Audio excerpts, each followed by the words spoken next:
नमस्कार, news night में आप सभी का स्वागत है। मैं हूं आपके साथ आरेंद्र।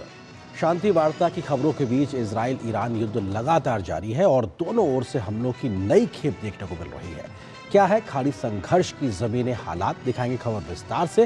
होगी बात मिडिल ईस्ट संघर्ष से उपजे हालात पर भारत सरकार की ओर से बुलाई गई सर्वदलीय बैठक की। चर्चा करेंगे मुश्किल वक्त में भारत सरकार किस तरह से हर संभव प्रयास कर रही है ताकि देशवासियों को समस्याएं न होने पाए। बताएंगे केंद्रीय कैबिनेट में आज क्या लिए गए बड़े फैसले। इसके अलावा भी होगी देश दुनिया की हर जरूरी और महत्वपूर्ण खबर। शुरुआत हेडलाइंस के साथ।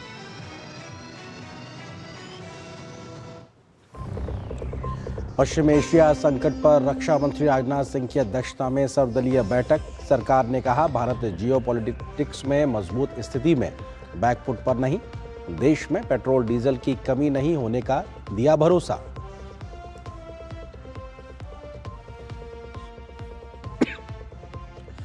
इजरायल ने ताज़ा हमले में ईरान पर गिराए 15,000 से अधिक बम। ईरान की जवाबी कार्रवाई हुई और तेज।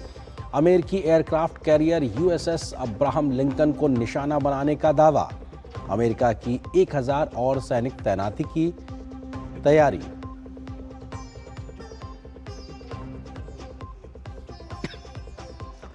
प्रधानमंत्री मोदी की अध्यक्षता में कैबिनेट ने संशोधित उड़ान स्कीम को 28,840 करोड़ रुपए के परिव्यय के साथ दी मंजूरी। 100 एयरपोर्ट्स विकसित होंगे। आव्रजन, वीजा, विदेशी पंजीकरण एवं ट्रैकिंग स्कीम जारी रखने को भी कैबिनेट की मंजूरी।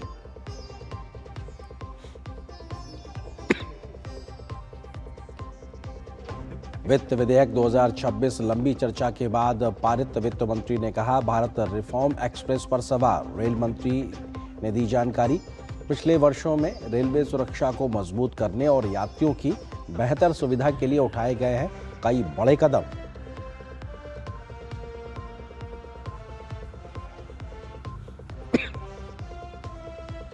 पांच प्रदेशों में चुनावी घमासान हुआ तेज। तमिलनाडु विधानसभा चुनाव के लिए एआईएडीएमके ने जारी की 23 उम्मीदवारों की पहली सूची। पश्चिम बंगाल में भाजपा अध्यक्ष नितिन नवीन का चुनावी राजनीति पर मंथन। वहीं ममता बनर्जी का फिर से एसआईआर प्रक्रिया पर सवाल।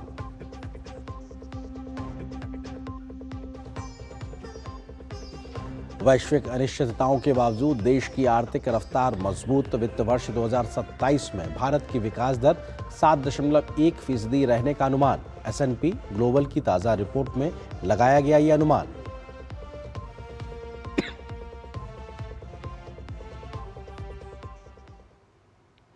पश्चिम एशिया में जारी संकट को लेकर संसद परिसर में एक सर्वदलीय बैठक का आयोजन किया गया। बैठक में सत्ता पक्ष और विपक्ष के प्रमुख नेताओं ने भाग लिया।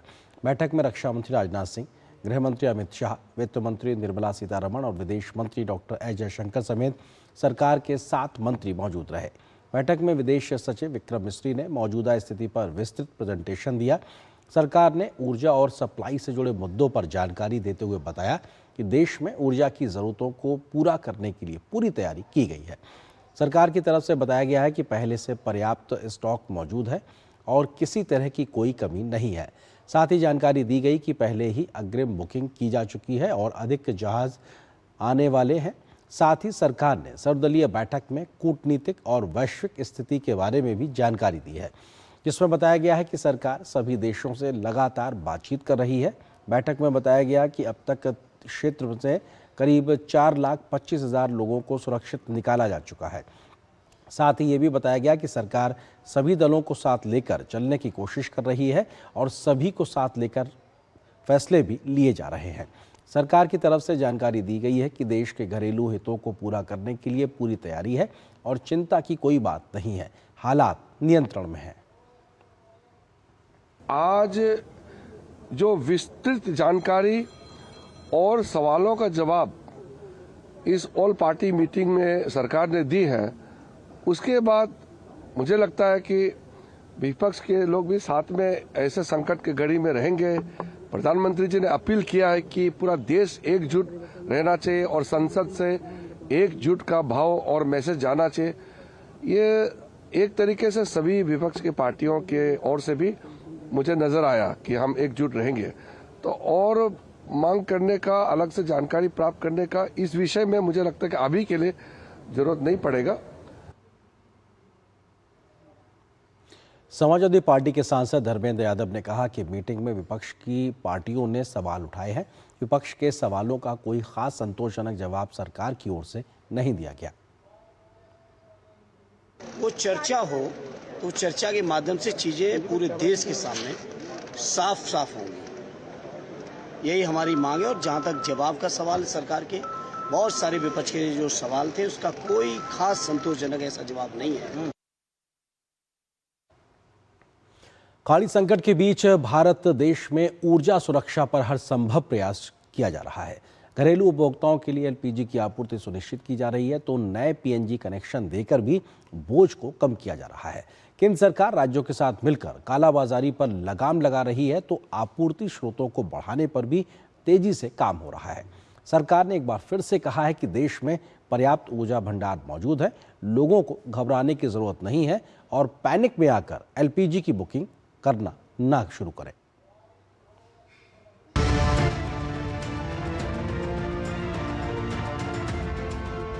पश्चिम एशिया में जारी संकट के बीच भारत सरकार भारतीय नागरिकों की सुरक्षा, गैस और ईंधन की उपलब्धता, ऊर्जा सुरक्षा और आत्मनिर्भरता को लेकर पूरी तरह सतर्क है और हर जरूरी कदम उठा रही है। सरकार लगातार जानकारी दे रही है कि देश की सभी रिफाइनरियां पूरी क्षमता से काम कर रही हैं और कच्चे तेल का पर्याप्त भंडार मौजूद है। घरेलू एलपीजी उत्पादन भी बढ़ाया गया है और पेट्रोल डीजल की न तो कोई कमी है, न ही पेट्रोल डीजल के रेट बढ़े हैं। इसके अलावा एलपीजी में भी अच्छी स्थिति है, बुकिंग ज्यादा आ रही है लेकिन डिलीवरी सामान्य है। इसकी जानकारी लगातार सरकार दे रही है।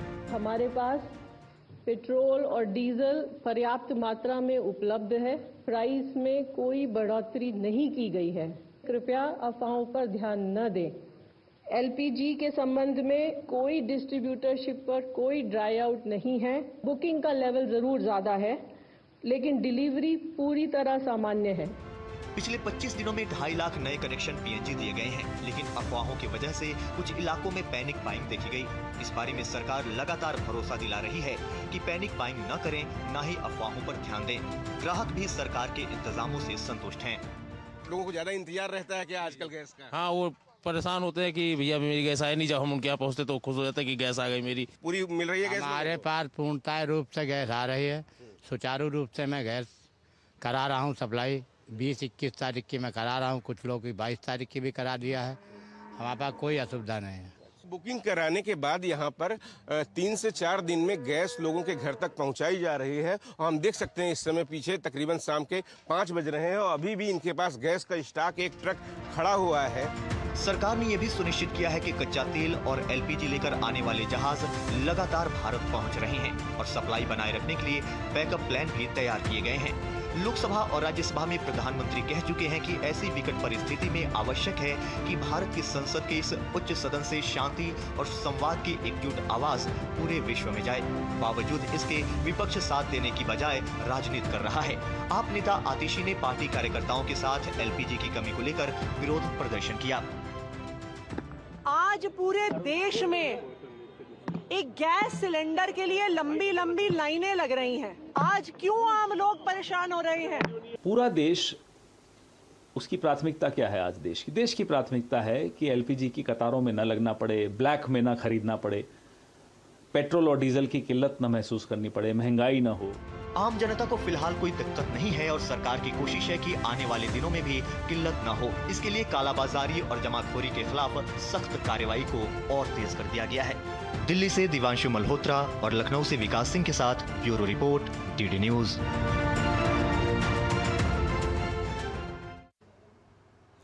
मिडिल ईस्ट में युद्ध के कारण पैदा हुई ऊर्जा सुरक्षा की दिक्कतों को लेकर पूरा विश्व प्रभावित है। कच्चे तेल और गैस को लेकर अमेरिका, यूरोप, एशिया से लेकर अफ्रीका तक विभिन्न देश अपनी ऊर्जा सुरक्षा को लेकर काफ़ी चिंतित नजर आ रहे हैं। पेट्रोल, डीजल, गैस, बिजली और उर्वरक जैसे क्षेत्रों में आपूर्ति को लेकर हाहाकार मचने का डर हर किसी को सता रहा है। इस बीच स्ट्रेट ऑफ होर्मुज के प्रभावित होने की स्थिति में विश्व के देश डावाडोल हैं। वहीं इसके उलट भारत में इसका उतना असर देखने को नहीं मिल रहा। क्यों? इस रिपोर्ट में देखिए।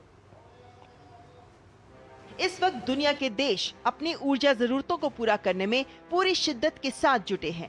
28 फरवरी से ईरान, इजराइल और अमेरिका के बीच जारी युद्ध ने तमाम देशों की रातों की नींद को उड़ा रखा है और इसका सबसे बड़ा कारण वो ऊर्जा जरूरतें हैं जिनकी पूर्ति युद्ध प्रभावित देशों से होनी है। इसकी जद में कंबोडिया, चीन, थाईलैंड और ऑस्ट्रेलिया जैसे देश भी हैं जो अपनी ऊर्जा जरूरतों को लेकर काफी फिक्रमंद हैं। एशिया से लेकर यूरोप तक कई अर्थव्यवस्थाएं दबाव में हैं। तेल की आपूर्ति बाधित होने का असर हम सभी पर पड़ता है। भले ही हम पर बमों से हमला ना हुआ हो, लेकिन तेल की कीमतों में वृद्धि के कारण हम गरीबी और भुखमरी से जूझ रहे हैं। पेट्रोल की कीमतों में इस बढ़ोतरी का असर मेरे कारोबार पर पड़ा है, जिससे मैं अपने बच्चों की स्कूल फीस भरने के लिए मुश्किल से ही पैसे बचा पा रहा हूँ।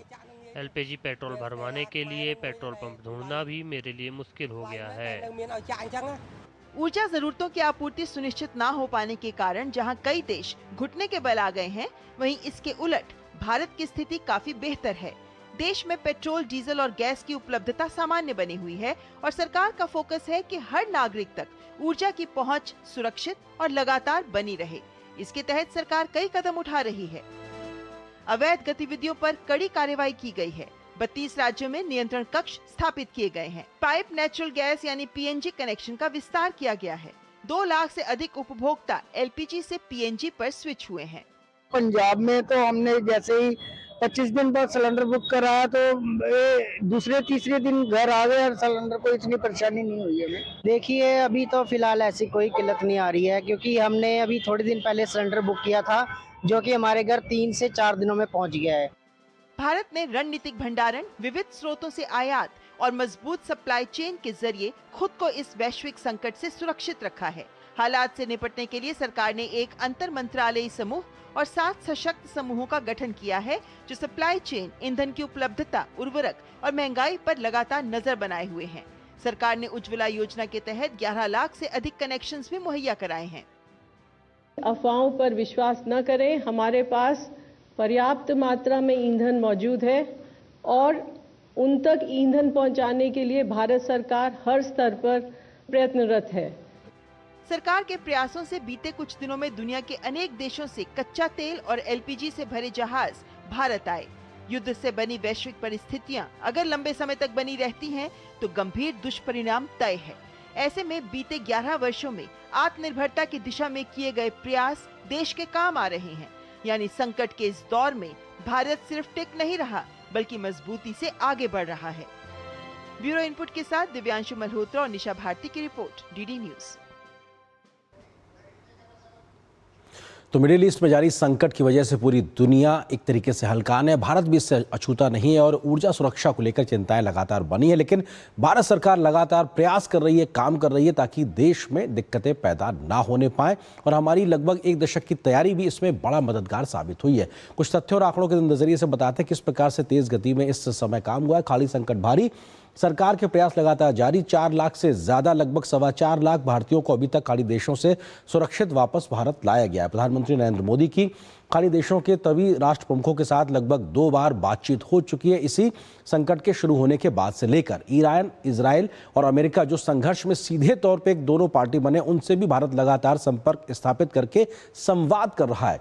नागरिक ढांचों पर हमलों का विरोध भारत ने सीधे तौर पे कहा है कि चाहे वो नागरिक हो या नागरिक ढांचे हो, उन पर एक तरीके से हमला होना, उस पर विरोध सीधे तौर पे भारत ने दर्ज कराया है। भारत की रिफाइनरियां 40% ज्यादा उत्पादन कर रही हैं तब, जबकि 28 फरवरी से पहले युद्ध नहीं हुआ था, इसकी शुरुआत नहीं हुई थी। पेट्रोल डीजल का पर्याप्त स्टॉक भंडार भारत में उपलब्ध है, ये बात सरकार लगातार कह रही है और आज भी अंतर मंत्रालय प्रेस कॉन्फ्रेंस के माध्यम से इस बात को दोहराया गया, जिक्र किया गया। ऊर्जा आपूर्ति 27 से बढ़ाकर 41 देशों से भारत ने शुरू की है। ये हमारी एनर्जी बास्केट के डाइवर्सिफिकेशन, विविधीकरण को साफ तौर से दर्शाता है। 53 लाख टन से भी ज्यादा रणनीतिक पेट्रोलियम के भंडारण क्षमता हमारे पास मौजूद है और इसको बढ़ाकर 65 लाख मीट्रिक टन करने पे लगातार सरकार तेजी से काम भी कर रही है। देश में उर्वरकों की पर्याप्त आपूर्ति मौजूद है और किसानों को चिंता करने की जरूरत नहीं, क्योंकि उनकी बुआई के समय देश में उर्वरकों की कमी नहीं होगी, सरकार साफ तौर पे स्पष्ट कर रही है। 100% घरेलू पीएनजी और सीएनजी, जो परिचालन के लिए सीएनजी इस्तेमाल होती है, उसकी आपूर्ति सुनिश्चित की जा रही है और अभी तक देश भर में कहीं से किसी भी पीएनजी या सीएनजी को लेकर ड्राई आउट की स्थिति नहीं आई है। औद्योगिक उपभोक्ताओं को भी 80% के आसपास गैस आपूर्ति करने का जो सरकार का फैसला था वो लगातार किया जा रहा है। कालाबाजारी पर केंद्र और राज्य मिलकर लगातार सख्त कार्रवाई कर रहे हैं और बड़ी संख्या में इस पे कार्रवाई करके जब्तियां भी की गई हैं और ये साफ तौर से दिखाता है कि किस तरीके से सरकार ने इन प्रयासों को तेजी से आगे बढ़ाया। कालाबाजारी पर नकेल कसने के लिए 3400 से ज़्यादा छापेमारी की गई है, 1000 से ज़्यादा सिलेंडर जब्त किए गए हैं, 642 FIR दर्ज की जा चुकी हैं, तो 155 से ज़्यादा लोगों की गिरफ्तारियां भी की गई हैं। ये दर्शाता है कि लगातार किस तरीके से केंद्र, राज्य और ऑयल कंपनीज मिलकर कालाबाजारी और जमाखोरी को रोकने के प्रयास कर रहे हैं। UAE, सऊदी अरब और ओमान, कतर से उड़ानें जारी हैं, जिसकी वजह से तमाम क्षेत्रों से लोग भारतीय जो आना चाहते हैं भारत वापस, वो आ रहे हैं। प्रवासी मजदूरों के लिए 5 किलो के LPG के सिलेंडर की व्यवस्थाएं भी की गई हैं ताकि कहीं पे भी मजदूरों को दिक्कतें ना होने पाए, उनके पास भी वो मौजूद रहे। इस लिहाज से भी लगातार सरकार ने ये निर्देश राज्यों को दिए हैं, इसका वितरण भी किया जा रहा है। 25 दिनों में 2.5 लाख नए PNG कनेक्शन भी दिए गए हैं। सरकार लगातार इस बात की अपील कर रही है कि LPG से PNG पे शिफ्ट हुई है। इस लिहाज से नए 2.5 लाख कनेक्शन भी 25 दिनों में सरकार ने आज इसका आंकड़ा जारी किया है और लगभग 2.25 लाख उपभोक्ता जो LPG पे निर्भर थे वो PNG पर शिफ्ट कर गए हैं। ये भी एक बड़ा अपने आप में आंकड़ा है। अगर दोनों को जोड़ा जाए तो ये करीब करीब 5 लाख के आसपास आता है कि जो नए तौर पे PNG पे शिफ्ट हुए लोग दिखाई पड़ रहे हैं, जिन्हें तो नए कनेक्शन लिए हैं या फिर जो LPG से PNG पे शिफ्ट हुए हैं। तो ये अपने आप में सरकार के उन तमाम प्रयासों का जिक्र है जो अपने आप में बताता है किस तरीके से लगातार कोशिशें जारी की जा रही हैं। और इसी बड़ी खबर पे हम करेंगे चर्चा। इसी से जुड़ा है आज का हमारा विशेष भी, किस प्रकार से भले ही संकट गहराया हुआ है लेकिन बावजूद उसके सरकार लगातार प्रयास कर रही है। तो विशेष हमारा साफ तौर से इसी बात को लेकर आपकी टेलीविजन स्क्रीन पर, खाड़ी में संग्राम, ऊर्जा सुरक्षा के मजबूत इंतजाम, क्योंकि भारत सरकार लगातार अपनी पूर्ववर्ती तैयारियों के साथ में इस मोर्चे पे डटी हुई है। इस खबर पे बात करने के लिए 2 खास मेहमान हमारे साथ मौजूद हैं, उनका परिचय आपसे कराते हैं। आलोक बंसल जी हैं, डायरेक्टर हैं इंडिया फाउंडेशन के, हमारे साथ में जुड़े हुए हैं। इसके अलावा हमारे साथ में शेखर अय्यर जी हैं, वरिष्ठ पत्रकार हमारे साथ। आप दोनों का सर बहुत बहुत स्वागत है। शेखर जी, शुरुआत आपसे, क्योंकि अब से कुछ देर पहले ही जो ऑल पार्टी मीटिंग थी सरकार की ओर से बुलाई गई थी वो खत्म हुई है, उससे भी एक बड़ा संदेश निकला है। हालांकि राजनीतिक बयानबाजी भी देखने को मिली है, बावजूद उसके सरकार सबको विश्वास में लेकर आगे बढ़ने के लिए लगातार तत्पर नजर आ रही है। शेखर जी। बिल्कुल नरेंद्र जी, जितना आशंकाएं जो ओपोजिशन नेता ने पिछले 3-4 दिन से कह आ रहे हमारी ऊर्जा की रिक्वायरमेंट्स को लेकर, सप्लाई को लेकर, इसके अलावा आज जो स्थिति वहाँ बनी है कि क्या युद्ध रोक पाएगा, जो प्रयत्न चल रहा है रोकने के लिए, उस पर पाकिस्तान की भूमिका को लेकर भी चर्चा हुई। तो जो हमें जो जानकारी मिल रही है इस पर भी विदेश मंत्री ने भी कुछ कहा है कि पाकिस्तान आज भी लगातार इस तरह की मतलब जो कहते हैं कि ये ब्रोकर के काम करते आए हैं, 91 से ही करते आए हैं। तो वो कोई नई बात नहीं है कि पाकिस्तान आगे निकल गया या ऐसा कोई बात नहीं है। भारत अपनी तरफ से जो कोशिश कर रही है युद्ध रोकने के लिए वो कर रही है, सबसे बात कर रही है, ईरान से बात कर रही है, इजराइल से बात कर रही है, अमेरिका से भाई एक तरफ। दूसरी तरफ जो सबसे बड़ा चिंता सबके लिए था कि भाई LPG का सप्लाई क्या होगा, PNG सप्लाई क्या होगा, सिलेंडर की क्या है, उस पर सरकार की तरफ से जो प्रधानमंत्री ने दोनों सदन में जो बयान दिए थे उसको और विस्तार करते हुए और अधिक जानकारी देते हुए कि किस तरह जो पहले से ऑर्डर दिए हुए वो ऑर्डर अभी भी कम से कम 4 तो आ चुके, और भी आ रहे हैं, जहाज सारे लेके आ रहे हैं। उसकी सुरक्षा को लेकर हमारे जल सेना पूरा लगा हुआ है जी। और इसके अलावा जो खोज जो चल रही है वो ऑल्टरनेटिव सोर्सेस के लिए, और ये विकल्प केवल सप्लाई की विकल्प नहीं है। भारत में क्या ऐसी क्या हम जो कर सकते हैं, स्ट्रक्चरली कैसे हम बदल सकते हैं हमारी ऊर्जा रिक्वायरमेंट को, और अपने आप इस दिशा में कैसे हम आत्मनिर्भर हो सकते हैं, उस दिशा में लगातार जी उस दिशा में काम भी हुआ, उसका सरकार लगातार जिक्र भी कर रही है। मैं आता हूं सर आपके पास में, आलोक बंसल जी भी हमारे साथ जुड़े हुए। आलोक जी, मौजूदा समय में युद्ध खड़ा कहां पे है? हम शांति की बात सुन रहे हैं, जीत हार की बातें सुन रहे हैं, लेकिन गोला बारूद दोनों ओर से लगातार जारी है। इस कंफ्यूजन की बड़ी वजह आप क्या देख रहे हैं? देखिए, इसकी सबसे बड़ी वजह यह है कि अब अमेरिका चाहता है कि युद्ध बंद हो जाए, पर वह अपनी शर्तों पर चाहता है, और ईरान उनकी शर्तों को मानने के लिए तैयार नहीं है। ईरान का ये मानना है कि उनका जो नुकसान हुआ है उसकी भरपाई होनी चाहिए और आगे अमेरिका इस तरीके की गतिविधि नहीं करेगा, इसकी उनको गारंटी मिलनी चाहिए। तो वो चाह रहे हैं कि इस तरीके की फुल प्रूफ गारंटी दी जाए कि आगे आप फिर से इस तरीके से यूनिलैटरली हम पर हमला नहीं करेंगे और जो आपने हमारा नुकसान किया है उसकी कुछ क्षतिपूर्ति का तरीका हो। और उनकी और भी मांगे हैं हॉर्मुज के संदर्भ में। तो ईरान कह रहा है कि जब तक युद्ध चलता रहेगा वो अपने डिफेंसिव एक्शंस लेता रहेगा। साथ ही साथ इजराइल जो है हमला रोक नहीं रहा है। तो ये युद्ध चल रहा है लेकिन थोड़ी गति जो है उसकी थोड़ी कम हुई है, इंटेंसिटी कम हुई है, क्योंकि दोनों ही तरफ गोला बारूद जो है धीरे धीरे खत्म हो रहा है और उसकी कमी देखने को मिल रही है। लेकिन जो सिविलियन इंफ्रास्ट्रक्चर है उस पर काफ़ी हद तक नुकसान हो चुका है और काफ़ियों पर अभी भी हो रहा है। जैसे कई जगह एयरपोर्ट्स वगैरह पे हमले हुए, जैसे आपको मालूम है दुबई पे और कई जगह, और ईरान के अंदर तो पिछले 26 दिनों से इंटरनेट है नहीं, तो वो स्थिति चल रही है।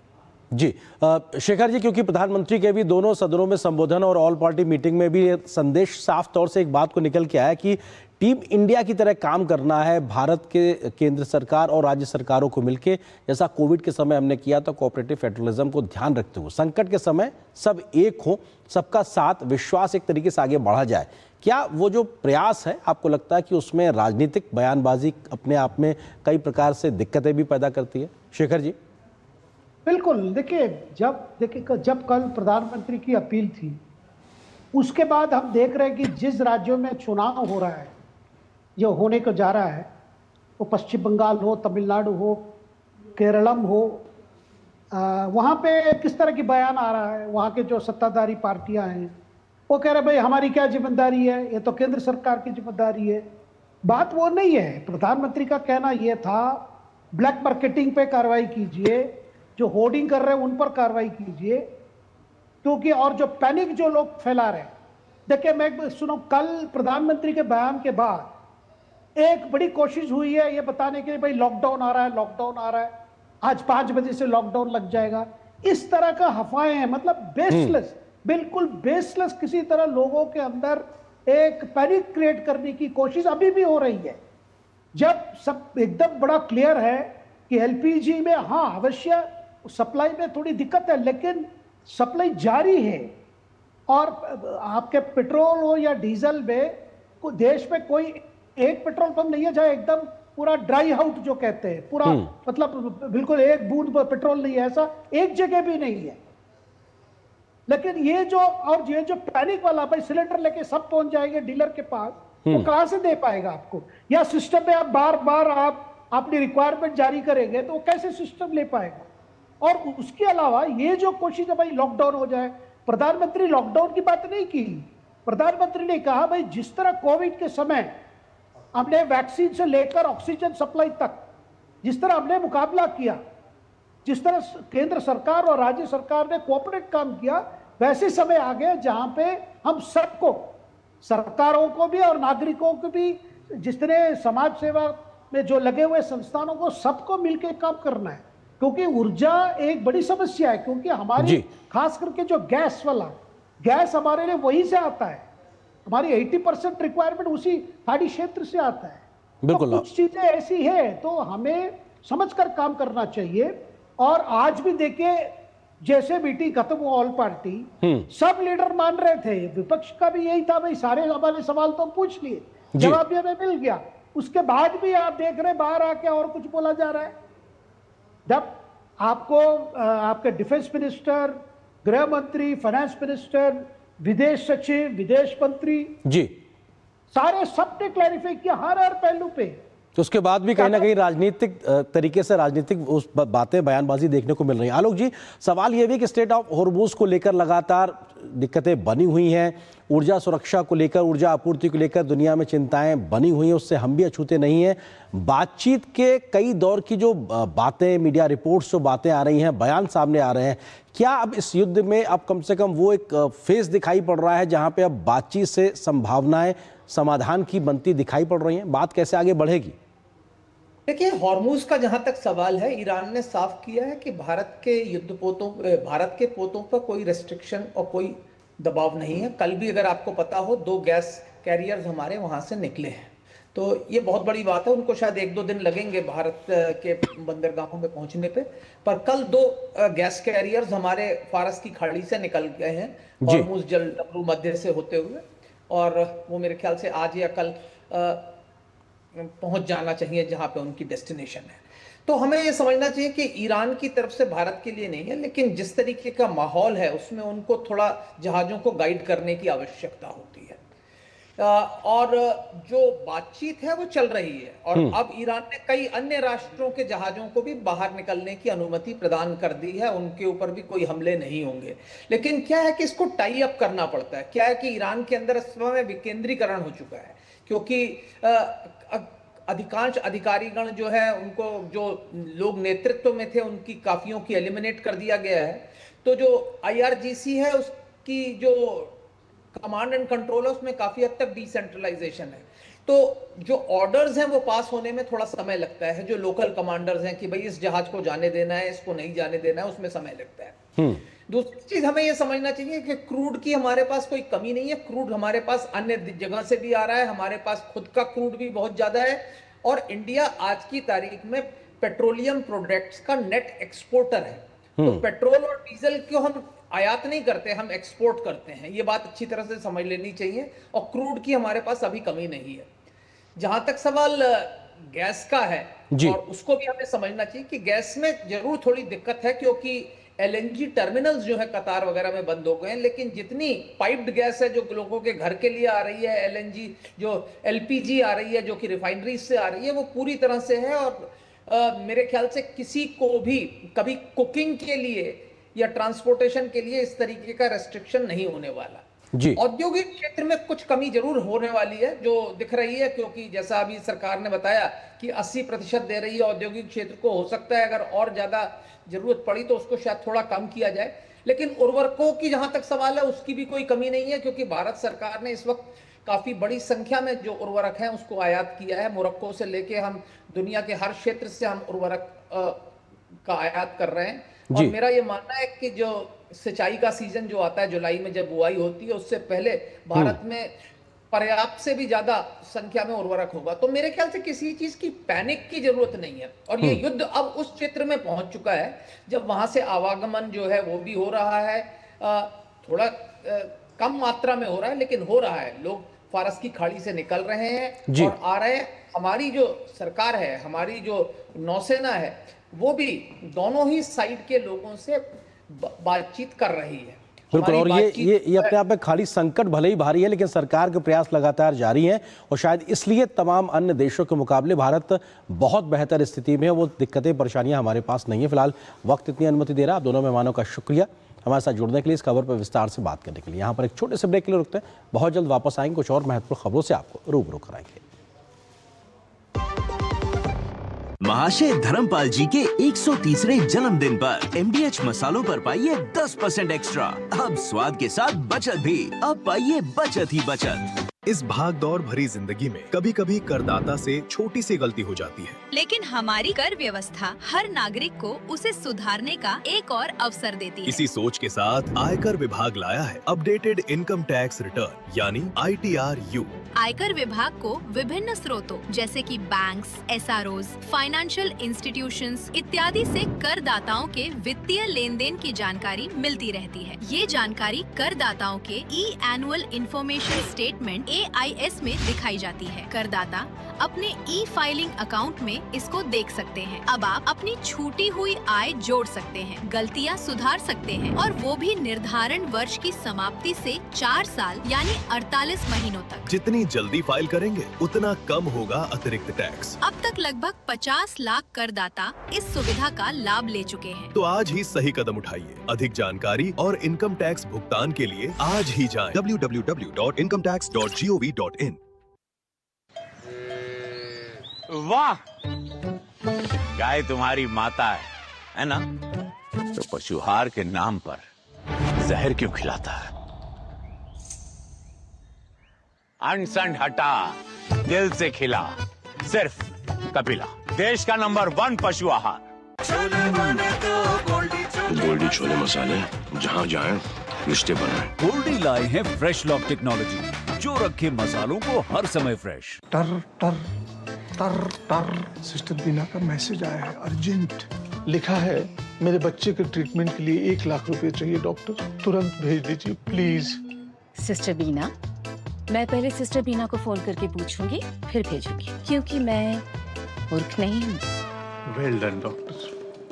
यूपीआई कहता है अगर पहचान के व्यक्ति से भी ऐसे मैसेज आए तो हो सकता है कि उनके मैसेजिंग ऐप हैक्ड हो। तो पहले नॉर्मल कॉल करके चेक करो और कहो मैं मूर्ख नहीं हूँ। जाइए आप भी किसी का टेस्ट लीजिए। मेरी पसंद, मेरी पसंद, मेरी पसंद, मेरी पसंद, हमारी पसंद, हम सबकी पसंद। मजबूत देश का मजबूत सरिया हो गया स्टील। खाने में मेरी क्वीन के लिए क्या है? किंग मटर पनीर, किंग बैगन भरता, king veg pulao, king palak paneer kofta. ये सब किंग क्यों? क्योंकि ये सब बना है MDH किचन किंग से आपका बॉस। MDH किचन किंग, असली किचन किंग। MDH। पश्चिम एशिया में अमेरिका, ईरान और इजराइल के बीच युद्ध की स्थिति में कोई खास बदलाव नहीं आया है। हालांकि अमेरिका और ईरान के बीच बातचीत की खबरें भी सुर्खियां बनी हुई हैं। बताया जा रहा है कि मध्यस्थों के जरिए दोनों देशों में बातचीत हो रही है। सूत्रों की माने तो ईरान को युद्ध विराम के लिए 15 बिंदु के अमेरिका ने भेज दिए हैं। वहीं एक महत्वपूर्ण खबर होर्मुज स्ट्रेट से भी ये आई है कि यहाँ ईरान ने पाकिस्तान को बड़ा झटका दिया है। आपको दिखाते हैं युद्ध के ताज़ा अपडेट आज के दिन क्या रहे।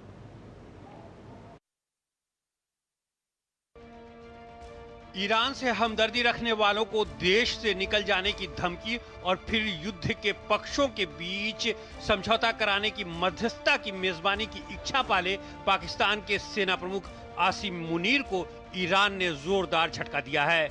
ईरान ने होर्मुज से गुजरने की कोशिश कर रहे पाकिस्तानी जहाज को खदेड़कर इस्लामाबाद को कड़ा संदेश दिया है। IRGC ने पाकिस्तान के कंटेनर जहाज सेलेन को वापस लौटा दिया है। बताया जा रहा है कि ये जहाज कराची से जा रहा था, लेकिन उसने जरूरी नियमों का पालन नहीं किया।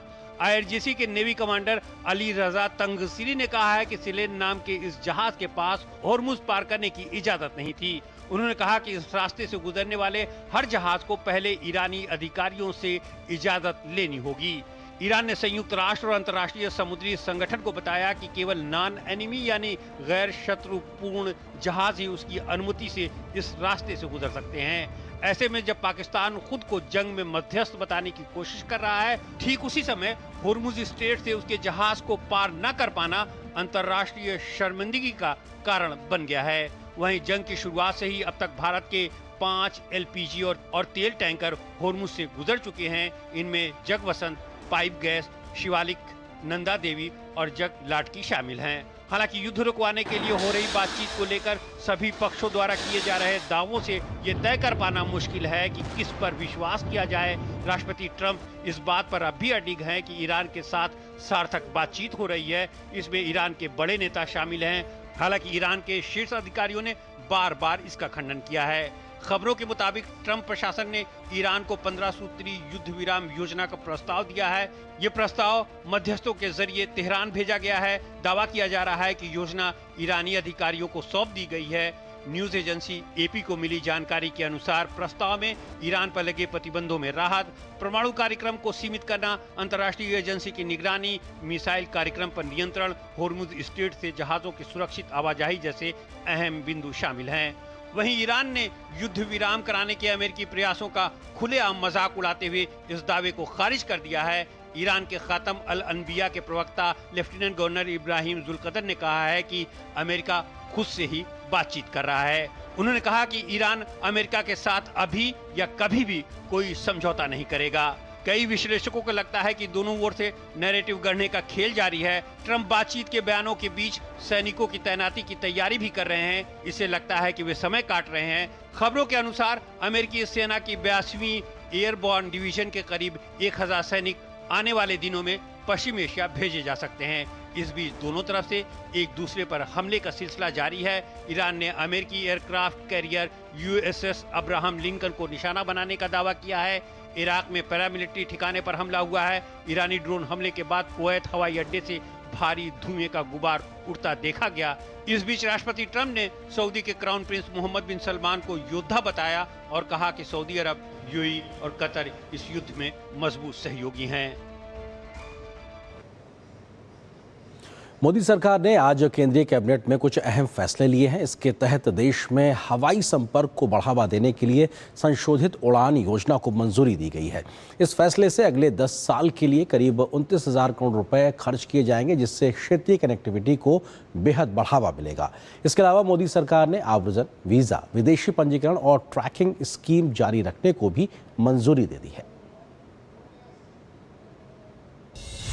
केंद्र सरकार ने बुधवार को कैबिनेट बैठक में कई अहम फैसले लिए। इनमें 2030-35 के नए पर्यावरण लक्ष्य तय करना, मॉडिफाइड उड़ान योजना को मंजूरी और इमिग्रेशन सिस्टम के आधुनिकीकरण के लिए IVFRT 3.0 शामिल है। केंद्रीय मंत्री अश्विनी वैष्णव ने प्रेस ब्रीफिंग में इन फैसलों की जानकारी दी। उन्होंने बताया कि कैबिनेट ने मॉडिफाइड रीजनल एयर कनेक्टिविटी योजना उड़ान 2.0 को मंजूरी दी है। इस पर 28,840 करोड़ रुपए खर्च होंगे। इस योजना के तहत 100 नए एयरपोर्ट विकसित किए जाएंगे।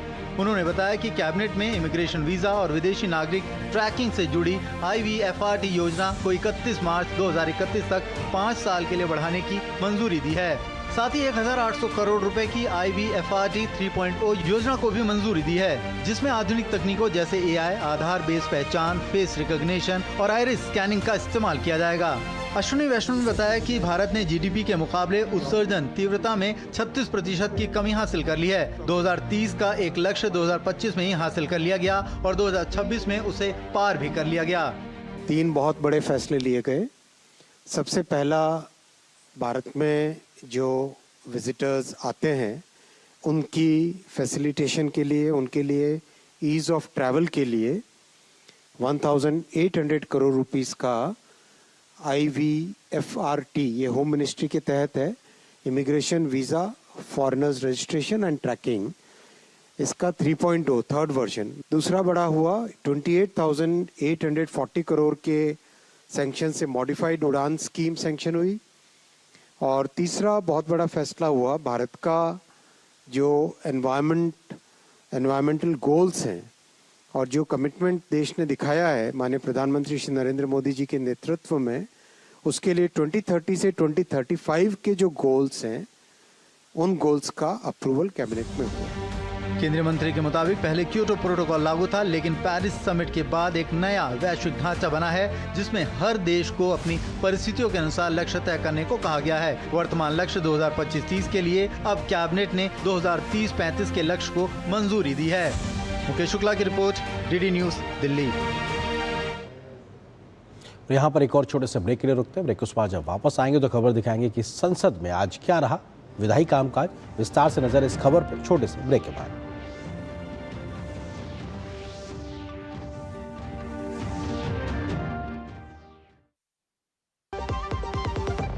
महाशय धर्मपाल जी के 130वें जन्मदिन पर MDH मसालों पर पाइए 10% एक्स्ट्रा। अब स्वाद के साथ बचत भी। अब पाइए बचत ही बचत।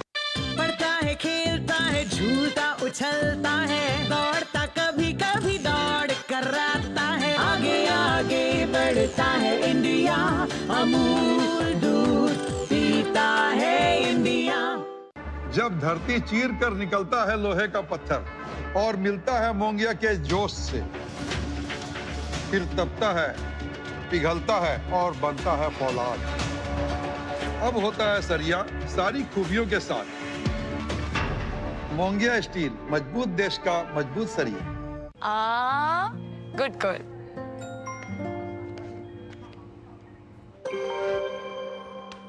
आगे सैलरी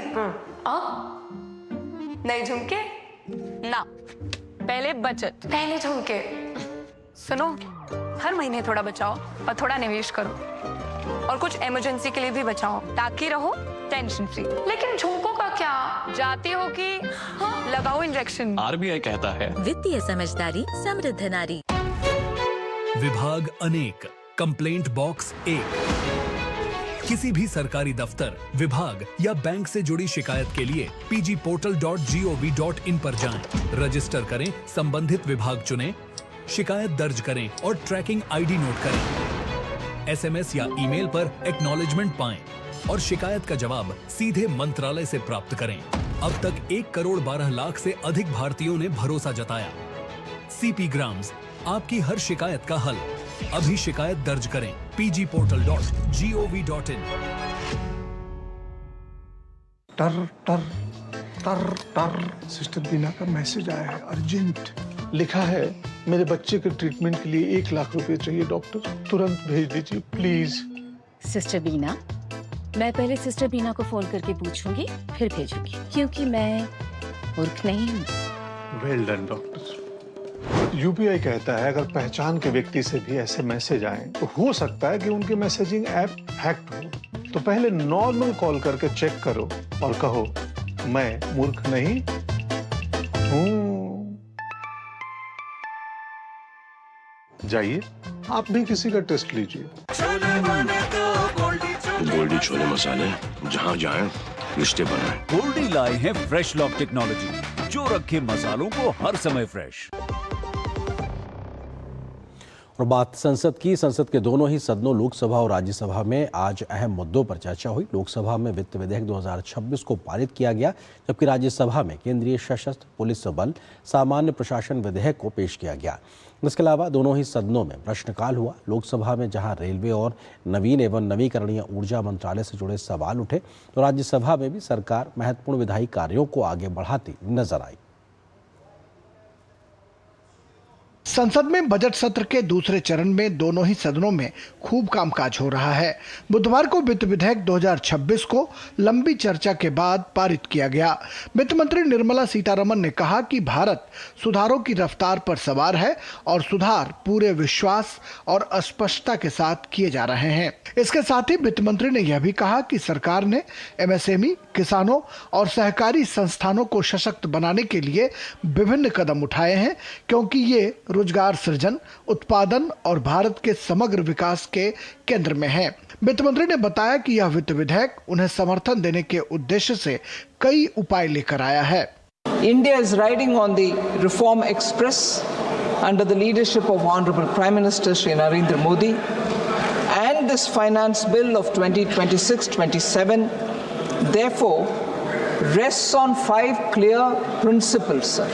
लोकसभा में प्रश्नकाल के दौरान रेल मंत्रालय से जुड़े सवालों का जवाब देते हुए रेल मंत्री अश्विनी वैष्णव ने कहा कि पिछले वर्षों में रेलवे सुरक्षा को मजबूत करने और यात्रियों की बेहतर सुविधा के लिए कई बड़े कदम उठाए गए हैं।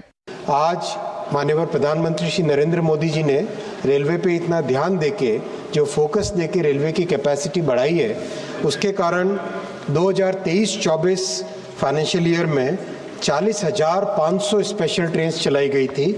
2024-25 यानी जो पिछला फाइनेंशियल ईयर निकला, उसमें 85,000 स्पेशल ट्रेन चलाई गई। लोकसभा में ही दिवाला और शोधन अक्षमता संहिता संशोधन विधेयक 2025 को भी चर्चा और पारित कराने के लिए सदन में लाया गया। वहीं राज्यसभा में ट्रांसजेंडर संशोधन विधेयक 2026 को राज्यसभा में चर्चा और पारित कराने के लिए लाया गया। यह विधेयक लोकसभा से पहले ही पारित हो चुका है। राज्यसभा में एक अन्य महत्वपूर्ण केंद्रीय सशस्त्र पुलिस बल सामान्य प्रशासन विधेयक 2026 को भी चर्चा और पारित कराने के लिए पेश किया गया। इस विधेयक में CAPF बलों के प्रशासनिक ढांचे को और अधिक सुव्यवस्थित करने और कार्यप्रणाली को बेहतर बनाने के प्रावधान शामिल हैं। यह अनुभव किया गया कि प्रावधानों में कुछ अस्पष्टता है, जिसके कारण प्रशासनिक कठिनाइयां और प्रक्रियात्मक असंगतियां भी उत्पन्न होती रहती है। तो यह आवश्यक हो गया था कि एक स्पष्ट, संतुलित एवं क्रियान्वयन उन्मुख विधिक व्यवस्था स्थापित किया जाए, जो प्रभावी प्रवर्तन सुनिश्चित करते हुए संस्थाओं के लिए पारदर्शी एवं उत्तरदायी ढांचा प्रदान कर सके। संसद के दोनों सदनों में सरकार तेजी से विधायी कार्यों को आगे बढ़ा रही है और कई अहम बिलों पर चर्चा व पारित कराने की प्रक्रिया जारी है। शैलेंद्र मिश्र और अनुज यादव के साथ राजेश राज, डीडी न्यूज, दिल्ली। और आगे आपको दिखाएंगे खबरें चुनावी राज्यों से जुड़ी हुई। उससे पहले एक छोटे से ब्रेक के लिए रुकते हैं।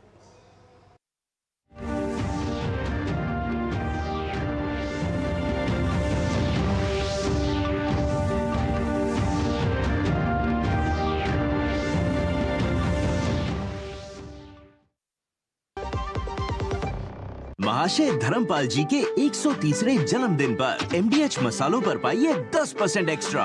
अब स्वाद के साथ बचत भी। अब पाइए बचत ही बचत।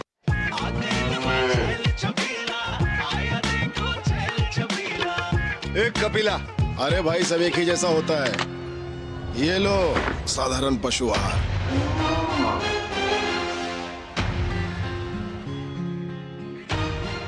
इस देश की हर माँ, बच्चे, बूढ़े, जवान, खिलाड़ी, डॉक्टर, इंजीनियर, सबको गाय भैंस की दूध की शक्ति पर भरोसा है। पर जब इन पशुओं को कपिला पशु आहार मिलेगा, तभी तो दूध सिर्फ ज्यादा ही नहीं, शक्ति से भरपूर भी होगा। और ये सच जानते हुए चंद पैसों के लिए तुम देश का भरोसा तोड़ दो। माफ कीजिए। कपिला पशु आहार, देश का नंबर 1 पशु आहार। मेरी पसंद। मेरी पसंद। मेरी पसंद। मेरी पसंद। हमारी पसंद। हम सबकी पसंद। मजबूत देश का मजबूत सरिया हो गया स्टील। गोल्डी छोले मसाले, जहाँ जाएं रिश्ते बनाएं। गोल्डी लाए हैं फ्रेश लॉक टेक्नोलॉजी, जो रखे मसालों को हर समय फ्रेश। पढ़ता है, खेलता है, झूलता उछलता है, दौड़ता कभी कभी दौड़ कराता है, आगे आगे बढ़ता है इंडिया, अमूल दूध पीता है इंडिया। टर टर टर टर। सिस्टर बीना का मैसेज आया है, अर्जेंट। लिखा है, मेरे बच्चे के ट्रीटमेंट के लिए 1 लाख रुपए चाहिए डॉक्टर, तुरंत भेज दीजिए प्लीज। सिस्टर बीना, मैं पहले सिस्टर बीना को फोन करके पूछूंगी, फिर भेजूंगी, क्योंकि मैं मूर्ख नहीं हूँ। Well done doctor. यूपीआई कहता है अगर पहचान के व्यक्ति से भी ऐसे मैसेज आए तो हो सकता है कि उनके मैसेजिंग ऐप हैक्ड हो। तो पहले नॉर्मल कॉल करके चेक करो और कहो मैं मूर्ख नहीं हूँ। जाइए आप भी किसी का टेस्ट लीजिए। सिप सिप जीरा सिप जीरा सिप, MDH का जलजीरा जीरा सिप, जीरा सिप जीरा सिप, प्यास बुझाए ठंडक लाए सबको भाए जीरा सिप, MDH का जलजीरा जीरा सिप। जीरा सिप, असली रिफ्रेशिंग, असली स्वाद, असली मजा। MDH।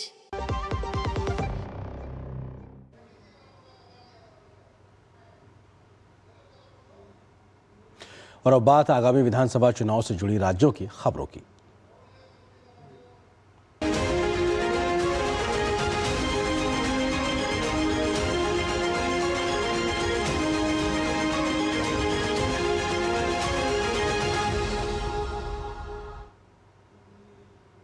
बंगाल में विधानसभा चुनाव को लेकर राजनीतिक पलटवार तेज हो गया है। बीजेपी अध्यक्ष नितिन नवीन ने ममता सरकार के तुष्टिकरण पर आज हमला बोला तो ममता बनर्जी ने अपने काम के आधार पर बंगाल की जनता से वोट मांगे।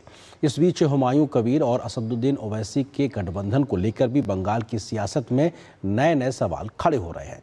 साथ ही साथ बीजेपी ने इस बीच आज पश्चिम बंगाल विधानसभा चुनाव के लिए 19 उम्मीदवारों की तीसरी लिस्ट जारी की है। आरजीकर मेडिकल कॉलेज की रेप पीड़िता की मां को पानीहाटी विधानसभा सीट से बीजेपी ने उम्मीदवार बनाया है। पश्चिम बंगाल विधानसभा चुनाव के लिए सियासी बिसात बिछ चुकी है। सभी दल अपनी अपनी रणनीति को अंतिम रूप देने में जुटे हैं। इसी कड़ी में कोलकाता पहुंचे बीजेपी के राष्ट्रीय अध्यक्ष नितिन नवीन ने ममता बनर्जी की तुष्टीकरण की सियासत पर तीखा हमला बोला है। उन्होंने कहा कि जिस पश्चिम बंगाल की संस्कृति ने पूरे देश को एक सूत्र में बांधा, आज उसी पश्चिम बंगाल में ऐसे तत्व जीवित हो रहे हैं जो हमारी संस्कृति पर सीधा चोट पहुंचा रहे हैं।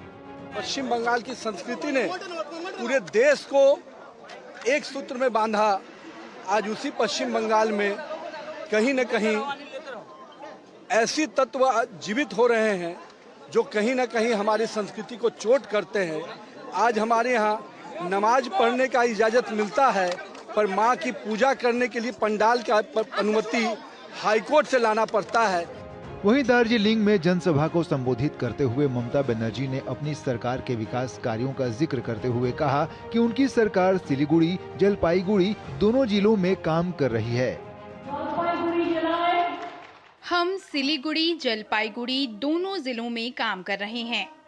यहाँ हम उत्तर बंगाल में मेडिकल कॉलेज के साथ ही 120 करोड़ रुपए खर्च करके एक कैंसर अस्पताल भी तैयार कर रहे हैं। पश्चिम बंगाल में चुनाव को लेकर राजनीतिक हलचल तेज है। असदुद्दीन ओवैसी की AIMIM और हुमायूं कबीर की जनता उन्नयन पार्टी ने सीटों का ऐलान किया है। हुमायूं कबीर की पार्टी 182 सीटों पर चुनाव लड़ेगी, जिनमें से वे लगभग 8 सीटें AIMIM को देंगे। वहीं असदुद्दीन ओवैसी ने कहा कि पश्चिम बंगाल में मुसलमानों के लिए स्वतंत्र राजनीतिक नेतृत्व बनाना ही मुख्य लक्ष्य है और अल्पसंख्यकों के विकास का एक बड़ा मुद्दा है। ये गठबंधन टूटेगा नहीं कभी। ये जितना भी जिंदगी रहेगी मैं यहाँ पॉलिटिक्स में रहेंगी। मेरा भाई को साथ अगले जो शुरू किया 2026 में अगले दिन जितना दिन जीऊंगी मेरा पार्टी ही रहेगी। पूरी कोशिश यही है कि इस चुनाव में इस प्रदेश में मुस्लिम माइनॉरिटी की एक पॉलिटिकल लीडरशिप उभरे और स्ट्रेंथन हो। पश्चिम बंगाल के चुनाव में ओवैसी की एंट्री से टीएमसी घबराई हुई है तो भाजपा निश्चिंत है। बीजेपी नेता दिलीप घोष ने कहा कि इस गठबंधन से कोई चिंता नहीं है। अगर कोई नुकसान होगा तो वो बीजेपी की बजाय सत्ताधारी तृणमूल कांग्रेस को होगा। वाईसी भी बहुत दिन से प्रयास करते बंगाल में घुसने के लिए, तो कोई अगर एक्सपेरिमेंट करता है तो जनता देखेगा उसको, कौन पसंद करेगा नहीं करेगा। पार्टी को तो जमीन पर उतरने दीजिए। कभी इलेक्शन लड़ी नहीं, यहाँ सक्सेस नहीं। बहुत पार्टियां सक्सेस हुई हैं, लेकिन बंगाल में लोगों ने बहुत जल्दी किसी को एक्सेप्ट नहीं करते। तो काम करना पड़ेगा, लड़ना पड़ेगा, तो बंगाल को एक्सेप्ट करेंगे। अधिकार है सबको लोकतंत्र में अपना चुनाव लड़ने का, पार्टी बनाने का, वो भी करके देखिए। पश्चिम बंगाल विधानसभा चुनाव की तैयारियों में संविदा कर्मियों की ड्यूटी लगाए जाने की शिकायत पर सीईओ ने कड़ा रुख अपनाया है। राज्य के मुख्य निर्वाचन अधिकारी मनोज अग्रवाल ने इस संबंध में सभी डीईओ से 30 मार्च तक लिखित जवाब मांगा है। राज्य में प्रिसाइडिंग ऑफिसर और पोलिंग ऑफिसरों का डाटाबेस तैयार करने में संविदा कर्मियों की ड्यूटी लगने की शिकायत के बाद सीईओ ने सभी डीईओ को आगाह करते हुए नियमों का पालन करने का आदेश दिया है। उन्होंने अपने आदेश में लिखा है कि जनप्रतिनिधित्व अधिनियम की धारा 26 के अनुसार चुनावी तैयारियों में संविदा कर्मियों या आंगनबाड़ी कार्यकर्ताओं की ड्यूटी लगाना प्रतिबंधित है, इसलिए चुनाव की तैयारी में संविदा कर्मियों की ड्यूटी न लगाएं। सीईओ ने निष्पक्ष, पारदर्शी और स्वतंत्र चुनाव कराने के लिए चुनाव प्रक्रिया से जुड़े राज्य और केंद्र सरकार के कर्मचारियों की अलग अलग सूची तैयार करने का भी निर्देश दिया है। ब्यूरो इनपुट के साथ सौरव दत्ता की रिपोर्ट, DD न्यूज। आगे आपको बताएंगे कि देश की तेज आर्थिक रफ्तार की मजबूती की रिपोर्ट किसने की है जारी। इस खबर पर डालेंगे विस्तार से नजर। फिलहाल एक छोटे से ब्रेक के लिए मिलते हैं।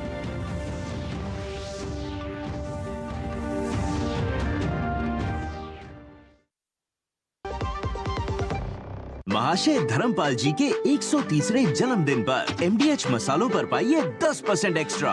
अब स्वाद के साथ बचत भी। अब पाइए बचत ही बचत। टर टर टर टर सिस्टर बीना का मैसेज आया है, अर्जेंट।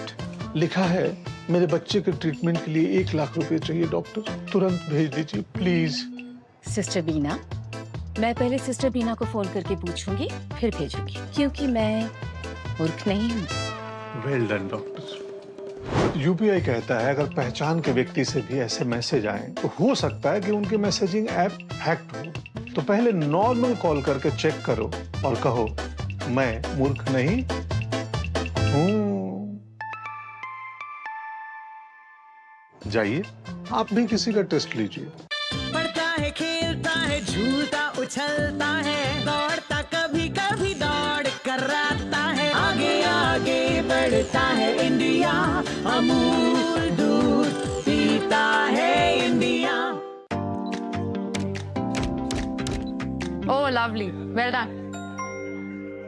अब होगा बड़ा स्टूडियो, नया कैमरा, नई लाइट्स, लगे हाथ नई कार भी ले लो उसी लोन से। नो, लोन लिए गए काम में ही लगाओ, समय से EMI चुकाओ, क्रेडिट स्कोर बढ़ाओ और अगला लोन आसानी से पाओ। कार नहीं तो मेरी फोटो तो ले लो। आप कौन? आरबीआई कहता है वित्तीय समझदारी समृद्ध नारी। विभाग अनेक, कंप्लेंट बॉक्स 1। किसी भी सरकारी दफ्तर, विभाग या बैंक से जुड़ी शिकायत के लिए pgportal.gov.in पर जाएं, रजिस्टर करें, संबंधित विभाग चुनें, शिकायत दर्ज करें और ट्रैकिंग आईडी नोट करें। एसएमएस या ईमेल पर एक्नॉलेजमेंट पाएं और शिकायत का जवाब सीधे मंत्रालय से प्राप्त करें। अब तक 1 करोड़ 12 लाख से अधिक भारतीयों ने भरोसा जताया। सीपी ग्राम्स, आपकी हर शिकायत का हल। अभी शिकायत दर्ज करें pgportal.gov.in।